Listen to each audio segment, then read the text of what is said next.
Right, so I've ended up borrowing a rattle gun. I've got the shock out of the hub, I've got the drive shaft out and the lower arm. I've split apart the shock because I'm going to be selling the lowering springs if I want to go with coilovers. If not, I'm still going to use them and buy new cup shocks because these ones have definitely seen better days. I had to heat it up and smash it out to actually get it out the hub. So yeah, there's a gun I borrowed because there's none in stock anywhere. So I'm going to start stripping the gearbox of things that I don't understand. Now I'm going to clean it up and bolt it back together. I've gone from cleaning the gearbox to taking the rear axle off. I've done this because current exhaust is only 2.5 inch and I need to go 3 inch ideally. So while I'm here, I'm going to refurb this. Found out, so the brake lines that I thought went to the front, they don't. They're actually for the rear axle, and I'm getting a front set made up. I'm going to do these bushes as well, I think. Might as well while it's off. That's the rear axle, got rust converter on it now. I've sanded it down a bit, but the rust, there's just some parts where I can't get to. So I've chucked a load of rust converter on it and then I'm going to prime it and paint it. So I've started cleaning the rear arches now. I think I need to do a bit of rust converter on these bits here. Nothing bad, and the cage brackets there as well. I'm going to go over that and paint them. And yeah, going to seal it like the front one. Well, I've gone pretty far into this now. I've took the fuel tank out. Purely because of running my return line and there's all the carbon canister on it. I don't know where it went to, can't find anything online, so I've stripped it apart, I've took it off, and while it's off I'll underseal all into there as well, just to protect it all. This is the arches done. Obviously you can see the bits that I missed from the fuel filler neck, but that's out now as well, so I can get to all of that. I also got the correct lines now from Supreme Motorsport, or it's changed now, it's thebrakeshop.co.uk. so he does custom lengths of whatever you want, so I just got exactly the same as what come off, and they seem alright. So I'm going to see if I can route them around the back so it's a bit more hidden, but I'll have to see when the hubs are on.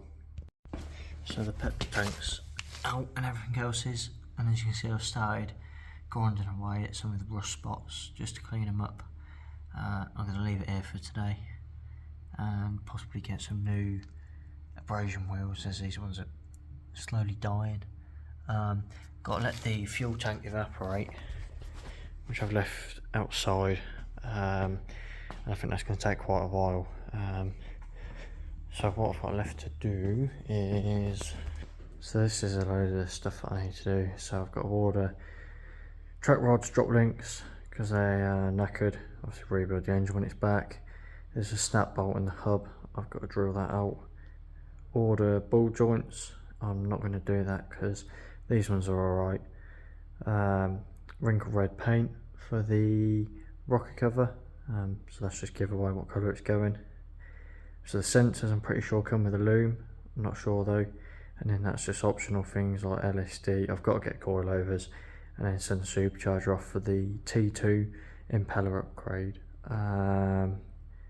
Got to order the exhaust so I can start welding that up.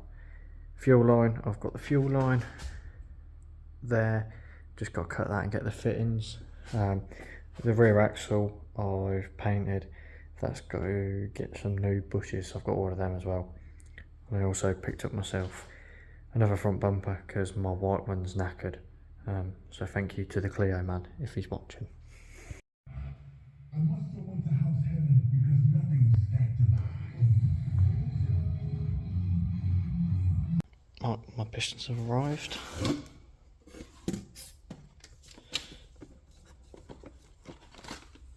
I'll put some photos in of them, but I'm going to take these, not now but tomorrow, to Knight's Engines in Northampton. That's where the block is currently waiting for these to be machined. I'm going to give them a block guard as well so they can do that at the same time, and I'll bring my rods just so they can do the correct weighting to the pistons for each cylinder.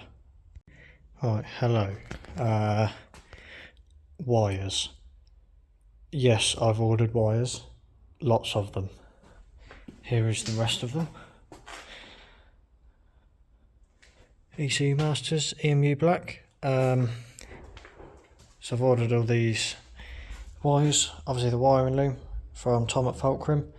I assumed that when they get here I'd have some sort of an idea what I'm looking at. I haven't got a clue, it's just a bunch of cables. So I'm going to try and make that go into there.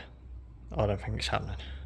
So I brought myself this little plastic welder thing, and it was originally for the bumper because that one's knackered and I was going to try and smooth that one. But there's a crack here, so I'm going to have a go at trying to weld that back together. It's not going to look pretty, but hopefully it should just hold itself together. It's definitely not pretty, but it's worked. Kind of. So I've re-drilled this hole that I cut the stud off for. I've bolted through from in here. I'm going to cover that in silicone and some more under seal just to protect it, and I'll silicone behind this as well, but this is in now ish. So I start mocking up where the loom's going to sit. So I'm painting the gearbox now. I've just gone over it with some anti-rust primer stuff. I know it's not going to rust its alley, but the bolts and stuff.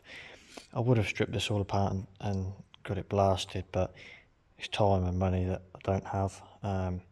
So I've cleaned it up the best I can. Then I'm going to paint it with some VHT.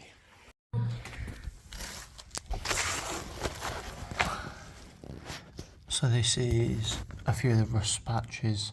I've just gone over some anti-rust primer purely because I come back from holiday and there was surface rust over them, so it's just to prevent that. I found, you know, a fair few more bits, so I'm going to strip it back as much as I can, spray some of that primer on it, and then I've got some new underseal to try. So this is it. I had the white stuff that is the stone chip, which I thought was quite good, so I thought I'd try the actual underseal.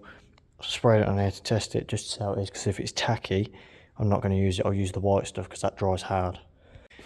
That's the gearbox finished being painted now as well. I'm going to go over it with some clear coat as well just to protect it a bit more, but that's very high temperature silver, same stuff as I've used on the engine, so we'll see if it withstands it. It's supposedly 800 degrees, whether that's true or not I don't know. But now I'm going to clean the rest of the unit because it's an absolute state.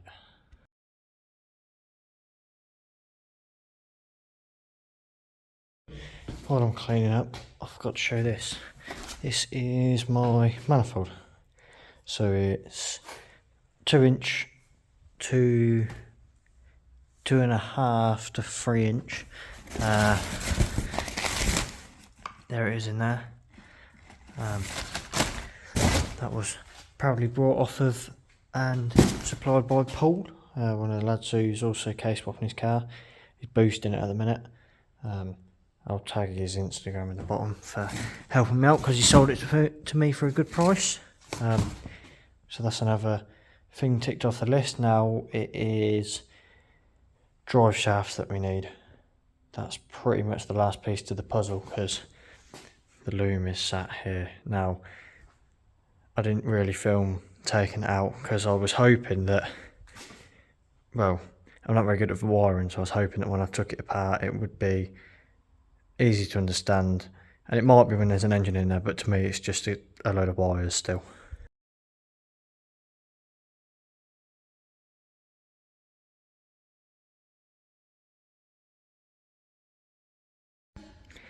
Alright, that's the unit a bit cleaner now. So I think I don't know if I've already ended a video before in this filming or if this is ending it again because it's spaced out so far. I never know what's the start or finish of a video, but if this is a finish then this is the end of the video. Basically from now, gearbox, need to do a clear coat on that. That's my old exhaust. I'm going to, I'm going to run a 3-inch exhaust. I'm going to keep that one and I'm going to fabricate my own because I can buy material for £400 and then I can just weld it together myself, and I'll copy this one rather than doing it on the car because I know that one fits. So that'll be for sale once I've copied it. So the fuel tank's out. It's been 3 weeks, no, a month now, and there is still fuel in there that is not evaporated. I don't fancy my chances of putting a match in there because I have a feeling it will just blow the thing to pieces, so I'm just going to leave it for longer to see if it will evaporate. Inside the car, there's still nothing inside of it.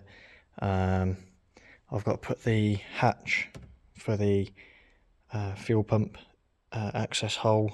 I've got to get a steering wheel, buckets, I've done the pedals. I've got to mount the ECU in here. I think I'm going to put it in the glove box. I've just got to double check if it needs an air feed because I don't know how hot the ECU is going to get. It's got cooling fins on it. I don't suspect it will be that hot, but I'd rather put a feed into the glove box just to be safe, or if not, I will mount it in the footwell with a piece of plexiglass over it so it looks pretty, but you can't kick it. So I've got to sort through and splice apart the Clio Loom to get the things for like the ABS, the lights, the rest of the chassis loom basically that will plug into the fulcrum loom. Obviously manifolds in here, that will have to go on when the engine's here. I can't do much about that at the minute. All these parts here, if I can't find anybody to sandblast them that's not going to make me sell my kidney to do it, I'm going to buy one myself and I'll do it. So rear axle is complete other than the calipers, and I'm going to put new ABS rings on it as well because one of them is catching, so I'll do that while it's off. It's got braided lines on it. I need to tidy them up as well. They were zip tied, but I brought some clips but they don't fit, so I'm going to zip tie it again, and I'm going to send the calipers off to be refurbed. So this is all K20 parts.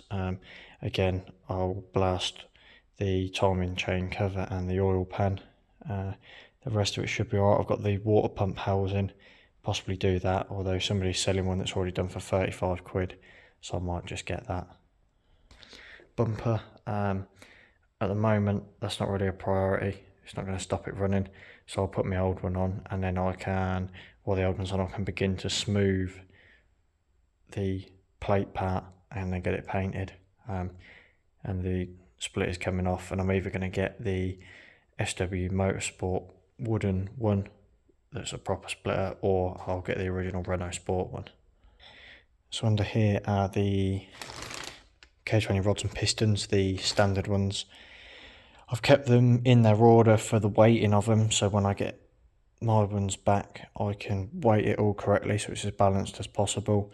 I'll probably still take it to go and get balanced just to double check, but so I can get it in the ballpark. Hopefully this is going.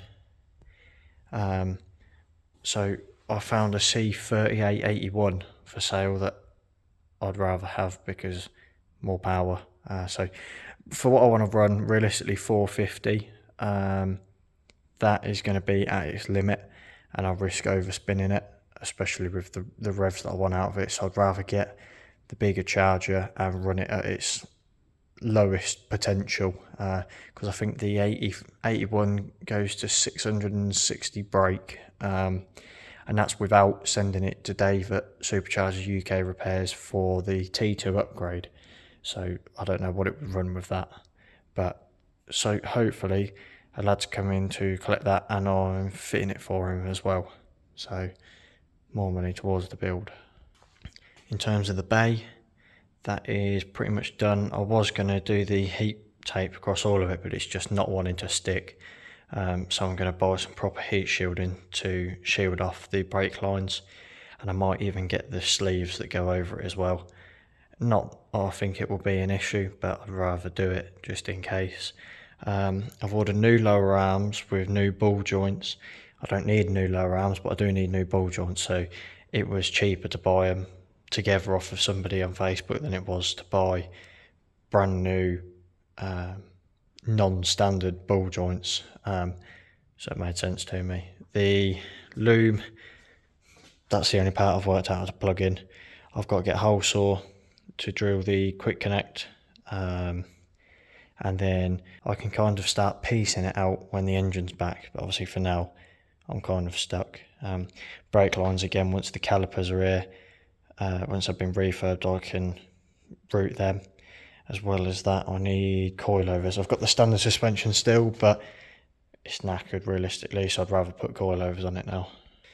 There's all the parts of the car that got to go back on. This is wiring Loom stuff. That's for the Fabia.